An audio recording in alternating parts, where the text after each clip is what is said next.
সম্মানিত ভিউয়ার্স, আসসালামু আলাইকুম। আশা করি আপনারা সবাই ভালো আছেন। তো আপনারা অনেকেই আমাকে কোশ্চেন করেছেন যে কিভাবে আপনারা রিকমেন্ডেশন লেটারটি সাবমিট করবেন অনলাইনে। তো সেই বিষয়ে আমি অলরেডি কমেন্ট বক্সে অ্যান্সার দিয়ে দিয়েছি। তারপরও আপনাদের মধ্যে যারা এখন অ্যাপ্লাই করছেন তাদের সুবিধার জন্য আমি ভিডিওটি করলাম।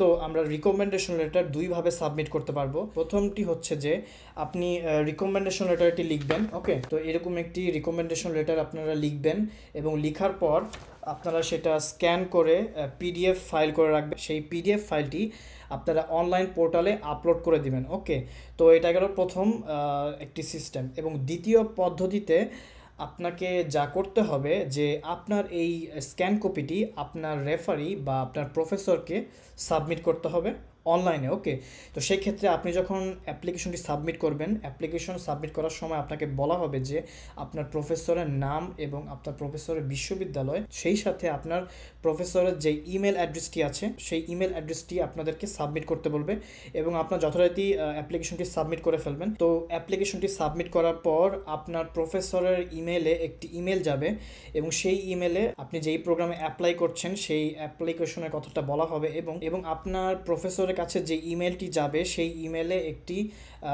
অনলাইন সাবমিশনের জন্য একটি লিঙ্ক দেওয়া হবে।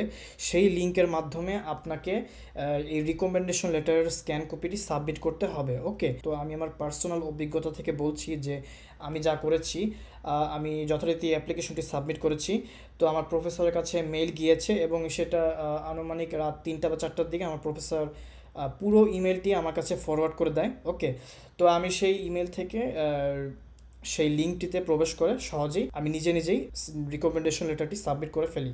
ওকে, তো আপনারা আরেকটি সিস্টেম ফলো করতে পারেন। যদি আপনাদের প্রফেসরের সাথে আপনাদের যদি সম্পর্ক ভালো থাকে বা ফ্রি থাকেন, সেক্ষেত্রে স্যারকে বলে আপনারা সহজেই তার অফিসে যেয়ে আপনাদের অ্যাপ্লিকেশন ফর্মটি সাথে সাথেই ফিল আপ করে সাবমিট করতে পারেন এবং সেই সাবমিট করার সাথে সাথেই কিন্তু ইমেলের যে লিঙ্কটি আপনার প্রফেসরের ইমেলে চলে যাবে এবং তখন আপনার প্রফেসর সহজেই এই আপনার রিকমেন্ডেশন লেটারটি আপলোড করতে পারে। ওকে, এটা গেল আরেকটি পদ্ধতি। তো আপনারা যেটা সুবিধা হয়, যেভাবেই সুবিধা হয় আপনাদের প্রফেসরের সাথে ডিসকাস করে নেবেন, তারা অবশ্যই আপনাদেরকে হেল্প করবে। তো এইভাবে আপনারা সহজেই রিকমেন্ডেশন লেটারটি সাবমিট করতে পারবেন যে কোনো স্কলারশিপ অ্যাপ্লিকেশনে। তো আপনারা এই পদ্ধতি ফলো করে সহজে রিকমেন্ডেশন লেটারটি আপলোড করতে পারেন। তো আশা করি ভিউয়ার্স আপনারা বুঝতে পেরেছেন আমি যা বলতে চেয়েছি।